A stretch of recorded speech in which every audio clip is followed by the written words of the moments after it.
आप सभी को मेरा प्रणाम। मैं प्रार्थना दुबे, योग प्रशिक्षिका योग प्रभा से। आसन एक, लाभ अनेक। आदरणीय केसी जैन जी ने आज का आसन हमें दिया है सर्वांग आसन। सर्वांग आसन जो कि कंधों के सहारे किए जाने वाले आसनों में से है। कंधे के बल हम करके पूरे शरीर को हम कंधे पर संतुलित करते हैं। सर्वांग आसन में सर्व का अर्थ है संपूर्ण, अंग का अर्थ है शरीर का हिस्सा और हमारे आसन का अर्थ है योग अभ्यास या फिर मुद्रा। इस प्रकार सर्वांग आसन यह कहलाता है। सर्वांग आसन जैसे कि नाम से ही इंगित होता है कि यहाँ प्रत्येक शरीर के प्रत्येक हिस्से की कार्य प्रणाली को सुचारू रूप से चलाए रखता है और प्रभावित करता है, इसलिए इसे सर्वांग आसन कहते हैं। यह शारीरिक और मानसिक दोनों ही लाभ हमें देता है, साथ ही साथ पूरे शरीर को यह खूबसूरत बनाता है। यह संतुलन आसनों में से एक है, यह कठिन आसनों में से एक है। इस आसन को इसे आसनों की रानी भी कहा जाता है। आइए इस आसन की रानी को करने की विधि क्या है जानते हैं। आपको पीठ के बल करवट लेकर लेट जाना है अपने साफ एवं स्वच्छ आसन पर।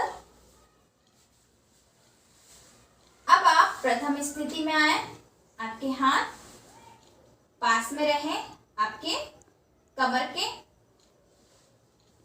अब आप दोनों पैरों को ऊपर की ओर लेकर आएंगे, कम से कम जमीन से 30 के अंश का कोण बनाते हुए। 60, 90 और अब आप दोनों हाथों को, हथेली को जमीन पर दबाव डालते हुए पैर को, नितंब को जमीन से ऊपर उठाएं और पैर को सिर से पीछे ले जाते हैं। जैसे जैसे पैर आपका आता जाए, आप हथेली के सहारे से, हथेली और कोहनी के सहारे से पैरों को ऊपर ले जाने का प्रयास करें।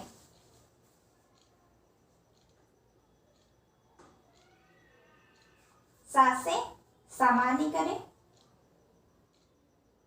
जितना हो सकता है आपके हाथ जितने अंदर जाएंगे नीचे की ओर, उतना आप सही प्रकार से सर्वांग आसन में आ पाएंगे। क्षमता अनुसार आप इसमें रुकें।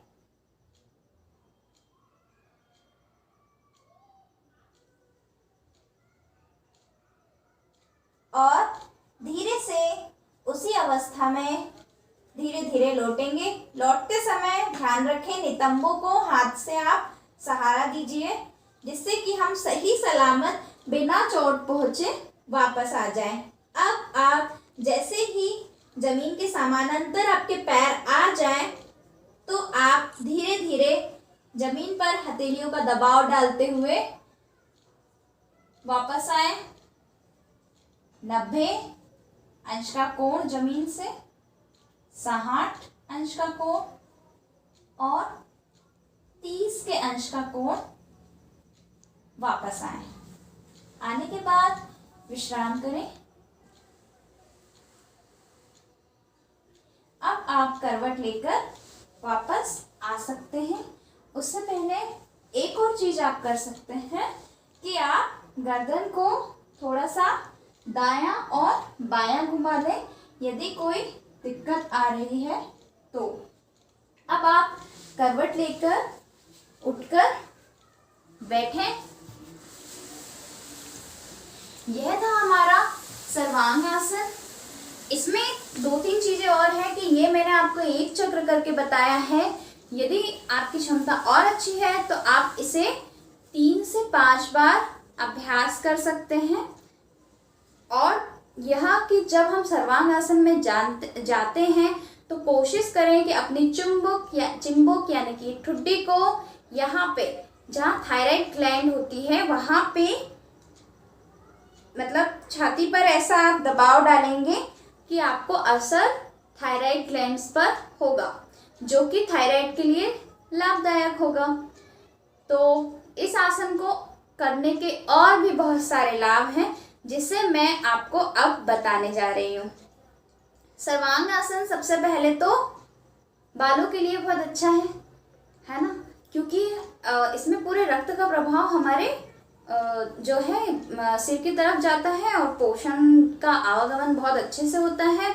रक्त को यह बढ़ाता है, जिससे कि बाल आपके बढ़ते हैं और पोषण अच्छा मिलता है। यह त्वचा की खूबसूरती के लिए बेहद ही अच्छा आसन है।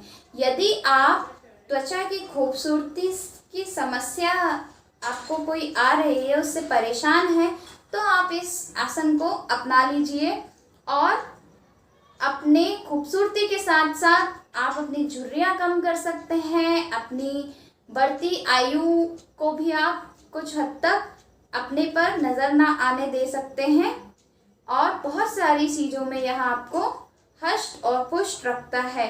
सर्वांग आसन वजन को नियंत्रित करने में भी सर्वांग आसन का बहुत ही अच्छी भूमिका है। यह आपके मेटाबॉलिज्म को बनाए रखता है, यानी कि आपकी चयापचय क्रिया को सुचारू रूप से चलाए रखता है, यानी कि आपके फूड का एनर्जी में कन्वर्ट किस तरीके से होना है, यह उसका बहुत ही अच्छी तरीके से ध्यान रखने में सहायक होता है सर्वांग आसन। यौन संबंधित आपको कोई विकार है, कोई समस्या है, तो भी इस आसन को करने पे हमें फायदा होता है। पाचन को सक्रिय रखता है, यहाँ तक कि उदर में एंजाइम्स का स्त्रावण आपको बहुत अच्छे से करता है। कब्ज की समस्या से निजात दिलाता है। यह आपको थायराइड और पैराथायराइड ग्रंथि के लिए बहुत ही लाभदायक होगा। यह इसका सिक्रीशन भी बहुत अच्छी तरीके से, यानी कि स्त्राव बहुत अच्छे से करता है सर्वांग आसन। सर्वांग आसन को करने पर आपके नेत्र से संबंधित समस्याएं भी दूर होती हैं और आपके मस्तिष्क को सुचारू रूप से यह आपकी रक्त को बनाए रखता है। आपको सिर दर्द जैसी दिक्कत में भी आप बहुत ही लाभदायक है। यदि हमें गर्दन का भी दर्द होता है तो यह उसके लिए भी कुछ हद तक लाभदायक होता है। यदि आपको कोलाइटिस है या फिर अल्सर की दिक्कत है, तो सर्वांग आसन में यह गुण होते हैं कि यह उनको भी सही करने के लिए आपकी मदद करता है। इस प्रकार ये थे सर्वांग आसन के लाभ, लेकिन इनको करने की कुछ सावधानियां भी हैं, कुछ नहीं, थोड़ी ज़्यादा हैं, क्योंकि जितना कठिन आसन है उतनी सावधानी होती है। इस आसन को करने पर आपको अपने ध्यान देना है कि यदि आपको गर्दन, पीठ, कमर और इन सब से संबंधित दिक्कत है या फिर उच्च रक्तचाप यानी कि हाई बीपी या सिर दर्द, तो इन सब चीज़ों में आपको ध्यान रखना है कि आप ना करें। रीढ़ की हड्डी की आपको समस्या है तो आप ना करें। यदि गर्भावस्था में हैं तो भी आप इस आसन को करने से बचें। माहवारी के समय यानी कि माहवारी के समय आपको इस आसन को करने से बचना है। विशेष रूप से मैं आपको कई बार बोलना चाह रही हूँ कि सर्वांग आसन कठिन आसनों में से एक है, तो आप इस आसन का अभ्यास यदि शुरुआत आप करना चाह रहे हैं तो आप केवल वीडियो देख के ना करें, आप इसे समझें, जानें, योग से जुड़े और फिर योग प्रशिक्षक के सलाह, निर्देशन और उनके सानिध्य में ही आपको यह करना है। इसके अलावा काफ़ी सारे हमने सरल आसन आपको दिए हैं, आप उनका अभ्यास करें और सभी आसनों को आपको योगाचार्य के निर्देशन में ही करना है। मैं प्रार्थना दुबे, योग प्रभा से, धन्यवाद।